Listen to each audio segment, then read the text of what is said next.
Welcome to দিশার exam guide. প্রিয় মাধ্যমিক পরীক্ষার্থী বন্ধুরা, তোমাদের জন্য এই ভিডিওটিতে আমি আলোচনা করতে চলেছি মাধ্যমিক পর্ষদ টেস্ট পেপার থেকে অত্যন্ত গুরুত্বপূর্ণ ইতিহাস বিষয়ের একটি প্রশ্নপত্রের সমাধান। বন্ধুরা, ইতিহাস বিষয়ের এই প্রশ্নপত্রের সমাধান তোমাদের দেখে নিতেই হবে, কারণ এখানে আলোচনা করতে চলেছি উত্তরসহ, সম্পূর্ণ নির্ভুল উত্তরসহ এসএকিউ, এমসিকিউ, স্তম্ভ মেলানো, ব্যাখ্যা বিবৃতি এবং মোস্ট ইম্পর্ট্যান্ট 2 মার্কের প্রশ্নসমূহ। এই 2 মার্কের প্রশ্নসমূহ নির্ভুল উত্তরসহ এখানে আলোচনা করেছি, তাই অবশ্যই তোমাদের দেখে নিতেই হবে 153, 54, 55 এবং 56 পেজের প্রশ্নের উত্তরগুলো। তাহলে বের করে নাও তোমরা ঝটপট টেস্ট পেপার থেকে এই পেজ নাম্বারগুলো এবং এই প্রশ্নের উত্তরগুলো দেখে নাও। প্রথমে এমসিকিউগুলো আমি বলছি। এক দাগে, 1 ভারতে ফুটবল খেলা প্রবর্তন করে? উত্তর ইংরেজরা। 2 নম্বর প্রশ্ন, কলহনের রাজতরঙ্গিনীর ইতিহাস অন্তর্গত হবে? উত্তর অপশান গ, স্থানীয় ইতিহাসে।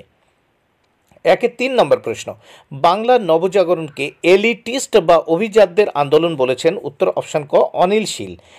4 নম্বর প্রশ্ন, নব্যবঙ্গ গোষ্ঠীর মুখপত্র ছিল? উত্তর অপশান ঘ, এথেনিয়াম। 5 নম্বর প্রশ্ন, মেকলে মিনিট প্রকাশিত হয়? উত্তর অপশান গ, লর্ড বেন্টিংকের আমলে।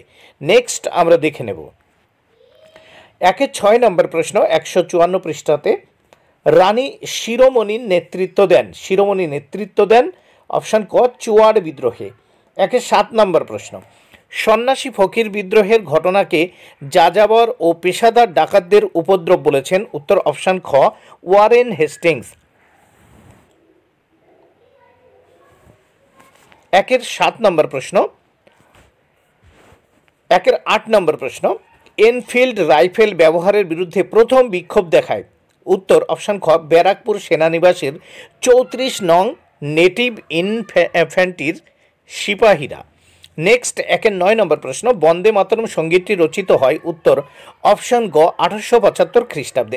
10 নম্বর প্রশ্ন, রাষ্ট্রগুরু নামে পরিচিত ছিলেন? উত্তর অপশান ঘ, সুরেন্দ্রনাথ বন্দ্যোপাধ্যায়। 11 নম্বর প্রশ্ন, মার্কিউরাস নাইট্রাইড আবিষ্কার করেন? উত্তর অপশান গ, প্রফুল্লচন্দ্র রায়। 12 নম্বর প্রশ্ন, বিশ্বভারতী বিশ্ববিদ্যালয়ের প্রথম আচার্য ছিলেন? অপশান খ, রথীন্দ্রনাথ ঠাকুর। 13 নম্বর প্রশ্ন, লাঙল যার জমিদার এই কথাটি যে আন্দোলনের সঙ্গে যুক্ত? উত্তর অপশান গ, তেভাগা আন্দোলন। 14 নম্বর প্রশ্ন, গণবাণী পত্রিকার সম্পাদক ছিলেন? অপশান গ, মুজাফফর আহমেদ। 15 নম্বর প্রশ্ন, ভারতের প্রথম মে দিবস পালিত হয়? উত্তর অপশান ঘ, 1923 খ্রিস্টাব্দে। 16 নম্বর প্রশ্ন, চট্টগ্রাম অস্ত্রাগার লুণ্ঠনের নেতৃত্ব দেন? অপশান গ, সূর্য সেন।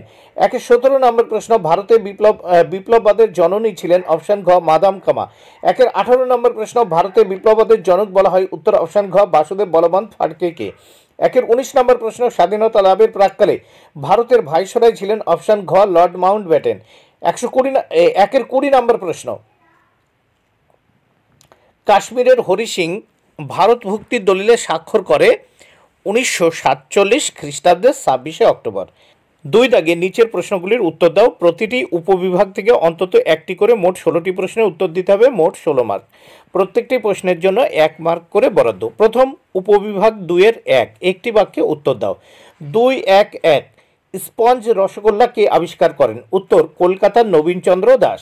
2-1-2 নম্বর প্রশ্ন, ব্রহ্মানন্দ নামে পরিচিত ছিলেন? উত্তর কেশবচন্দ্র সেন। 2-1-3, ভাইসরয় শব্দের অর্থ কী? উত্তর রাজপ্রতিনিধি। 2-1-4, কুনবি কাদের বলা হতো? উত্তর গুজরাটের সুরাট জেলার অন্তর্গত বারদৌলির সম্পন্ন ধনী কৃষকদের কুনবি বলা হতো। এবার উপবিভাগ 2-এর 2, ঠিক বা ভুল নির্ণয় করো। 2-2-1, হিন্দু কলেজ এর বর্তমান নাম স্কটিশ চার্চ কলেজ। ভুল। 2-2-2, ডিং খরচা নামে চাঁদা সংগ্রহ করা হতো কোল বিদ্রোহে। ভুল। 2-2-3, ভারতের প্রথম সংবাদপত্রের নাম দিগদর্শন। ভুল। 2-2-4, সত্যশোধক সমাজ প্রতিষ্ঠা করেন জ্যোতিবা ফুলে। ঠিক। নেক্সট আমরা দেখে নেব উপবিভাগ 2-3, ক স্তম্ভের সঙ্গে খ স্তম্ভ মেলাও। 2-3-1, 2-3-এর 1, নবান্ন। উত্তর হবে অপশান রোমান হরফের 4, বিজন ভট্টাচার্য। 2-3-এর 2, দামিন ইকোহ, উত্তর হবে রোমান হরফের 1 পাহাড়ের প্রান্তদেশ। 2 3 3 এশিয়াটিক সোসাইটি, উত্তর হবে রোমান হরফের 2 উইলিয়াম জোন্স। 2 3 4 লক্ষ্মীর ভাণ্ডার, উত্তর হবে 3 রোমান হরফের 3 সরলা দেবী চৌধুরানী।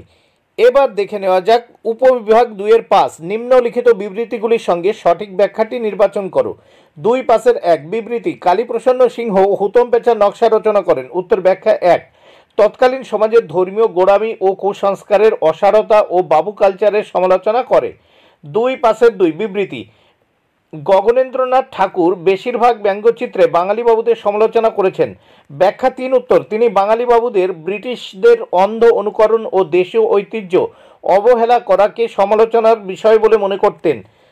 2 5 3 বিবৃতি, 3 নম্বর বিবৃতি, ভারত সরকার 1929 খ্রিস্টাব্দে মিরাট ষড়যন্ত্র মামলা শুরু করে, উত্তর ব্যাখ্যা 2 এর উদ্দেশ্য দেশব্যাপী সাম্যবাদী কার্যকলাপ দমন করা। 2 5 4 4 নম্বর বিবৃতি, ভারত ছাড়ো আন্দোলনের সময়ে ভোগেশ্বরী ফুকননী পুলিশের গুলিতে মৃত্যুবরণ করেন, উত্তর হবে ব্যাখ্যা 3 ভোগেশ্বরী ফুকননী অসমের নওগাঁ জেলার পুলিশ থানায় জাতীয় পতাকা উত্তোলনের চেষ্টা করলে পুলিশের গুলিতে মারা যান। নেক্সট আমরা দেখে নেব বিভাগ গ 3 দাগে। বিভাগ গ এর 2 মার্কের প্রশ্নের উত্তরগুলো আমি করে দিয়েছি, ভালো করে তোমরা দেখে নাও, এগুলো কিন্তু অত্যন্ত ইম্পর্ট্যান্ট এবং গুরুত্বপূর্ণ 2 মার্কের প্রশ্ন। প্রথম প্রশ্ন দেখে নেওয়া যাক। প্রথম প্রশ্নে কি বলেছে, 3 1 ইন্দিরা গান্ধীকে লেখা জওহরলাল নেহেরুর চিঠিগুলি থেকে কিভাবে আধুনিক ভারতের ইতিহাসের উপাদান পাওয়া যায়? তাহলে দেখে নাও উত্তরটা। 3 1 নম্বর প্রশ্ন, ইন্দিরা গান্ধীকে লেখা জওহরলাল নেহেরুর চিঠিগুলি থেকে কিভাবে আধুনিক ভারতের ইতিহাসের উপাদান পাওয়া যায়? উত্তর, ইন্দিরাকে লেখা জওহরলাল নেহেরুর চিঠিগুলির গুরুত্ব অপরিসীম। চিঠিপত্র থেকে জওহরলাল নেহেরুর স্বাধীনতা সংগ্রাম ও কারাবরণের কথা যেমন জানা যায়, তেমনি সেই সময় কারাগারে জেলবন্দীদের যে ঘন ঘন চিঠি লেখা যেত না সে সম্পর্কেও অনেক তথ্য পাওয়া যায়। 3 2 নম্বর প্রশ্ন, ইতিহাস চর্চা বা হিস্টোরিওগ্রাফি বলতে কি বোঝায়? উত্তর, ইতিহাস চর্চা বা হিস্টোরিওগ্রাফি এমন একটি বিষয় যা ইতিহাসবিদদের দ্বারা সাধারণত অধ্যয়ন করা হয়, যাতে তারা অতীতের অর্থপূর্ণ বিশ্লেষণ করতে পারে এবং সময়ের সাথে সাথে ইতিহাস লেখার পরিবর্তন কিভাবে হয়েছে তা অধ্যয়ন করতে পারে। 3 3 নম্বর প্রশ্ন, 3 আইন কি? উত্তর, কেশবচন্দ্রের নেতৃত্বে ব্রাহ্ম আন্দোলনের প্রভাবে সরকার 1872 খ্রিস্টাব্দে একটি আইন পাশ করে বাল্য ও বহু বিবাহকে নিষিদ্ধ করে। নিষিদ্ধ করে, এটি 3 আইন নামে পরিচিত। 3 4 নম্বর প্রশ্ন, শ্রীরামপুর ত্রয়ী কাদের বলা হতো? উত্তর, শ্রীরামপুর মিশনের উইলিয়াম কেরি, জোসুয়া মার্সম্যান এবং উইলিয়াম ওয়ার্ড শ্রীরামপুর ত্রয়ী নামে পরিচিত। 3 5 নম্বর প্রশ্ন, পাইকান জমি কি? উত্তর, মেদিনীপুর, বাঁকুড়া, ধলভূম অঞ্চলের পাইকরা বেতনের পরিবর্তে জমিদারদের কাছ থেকে যে নিষ্কর জমি লাভ করেছিল তা পাইকান নামে পরিচিত। কোম্পানি সরকার এই জমির ওপর রাজস্ব ধার্য করলে পাইকরা জমিদারদের সঙ্গে বিদ্রোহে অংশগ্রহণ করে। 3 6 নম্বর প্রশ্ন, এলাকা চাষ বা বে এলাকা চাষ বলতে কি বোঝায়? উত্তর, এলাকা চাষ ও বে এলাকা চাষ শব্দ দুটি 19 শতকে নীল চাষের পদ্ধতির ক্ষেত্রে ব্যবহৃত হতো। প্রথমত, নীলকররা যখন জমিদারদের কাছ থেকে জমি ক্রয় করে বা ভাড়া নিয়ে সেই জমিতে ভাড়াটিয়া চাষিদের দিয়ে নীল চাষ করত, তখন তা এলাকা চাষ নামে পরিচিত। দ্বিতীয়ত, এলাকা চাষ পদ্ধতিতে নীল চাষ লাভজনক না হয় নীলকররা চাষিকে অগ্রিম টাকা দিয়ে চাষির জমিতে চাষির খরচে নীল চাষ করাতো, যা বে এলাকা চাষ বা রায়তি চাষ নামে পরিচিত। 3 7 নম্বর প্রশ্ন, ইলবার্ট বিল কি? উত্তর, লর্ড রিপনের আগে এদেশে কোনো ভারতীয় বিচারক কোনো ইংরেজদের বিচার করার অধিকারী ছিল না। এই বৈষম্য দূর করার উদ্দেশ্যে রিপনের পরামর্শে তার আইন সচিব ইলবার্ট একটি বিল রচনা করেন। এতে ভারতীয় বিচারকরা শ্বেতাঙ্গ ইংরেজদের বিচার করার অধিকার পায়। এটি ইলবার্ট বিল নামে পরিচিত। 3 8 নম্বর প্রশ্ন, মহারানীর ঘোষণাপত্রের 2টি শর্ত লেখো। উত্তর, মহারানীর ঘোষণাপত্রের 2টি শর্ত: ক, ব্রিটিশ সরকার ভারতীয়দের সামাজিক ও ধর্মীয় বিষয়ে কোনো প্রকার হস্তক্ষেপ করবে না। খ, সত্যবিলোপ নীতি বাতিল করা হবে। 3 9 নম্বর প্রশ্ন, সন্দেশ পত্রিকাটি কে কবে প্রকাশ করেন? উত্তর, উপেন্দ্র কিশোর রায়চৌধুরী রায়চৌধুরী 1913 খ্রিস্টাব্দে সন্দেশ পত্রিকাটি প্রকাশ করেন? 10 নম্বর প্রশ্ন, ডক্টর মহেন্দ্রলাল সরকার স্মরণীয় কেন? উত্তর, ডক্টর মহেন্দ্রলাল সরকার ছিলেন একজন খ্যাতনামা চিকিৎসক। 1876 খ্রিস্টাব্দে কলকাতার বউবাজার স্ট্রিটে Indian association for the cultivation of science বা IACS প্রতিষ্ঠা করেন। 11 নম্বর প্রশ্ন, তিন কাঠিয়া প্রথা কি? উত্তর, ভারতবর্ষের বিহারে চম্পারণ এলাকায় প্রতি বিঘা জমিতে অর্থাৎ 20 কাঠা জমির 3 কাঠাতে কৃষকেরা নীল চাষ করতে বাধ্য ছিলেন। এই প্রথা তিন কাঠিয়া প্রথা নামে পরিচিত। এই প্রথার বিরুদ্ধে মহাত্মা গান্ধী 1917 খ্রিস্টাব্দে চম্পারণ সত্যাগ্রহ করেছিলেন। 12 নম্বর প্রশ্ন, হালি প্রথা কি? উত্তর, হালি প্রথা গুজরাটের সুরাট জেলায় বিশেষ করে সুরাটের বারদৌলি তালুকে চালু ছিল। হালি প্রথা অনুসারে বারদৌলির নিম্নবর্ণের কালিপ্রাস শ্রেণীভুক্ত কৃষকরা উচ্চ বর্ণের জমি মালিকদের অধীনে শ্রমিকের কাজ করত।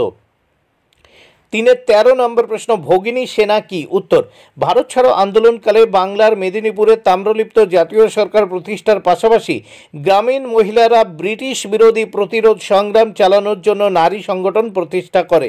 এইরূপ সংগঠন ভগিনী সেনা নামে পরিচিত। ভগিনী সেনার অনেক নারী জেলবন্দী হন ও 84 জনের বেশি নারী ধর্ষিতা হন।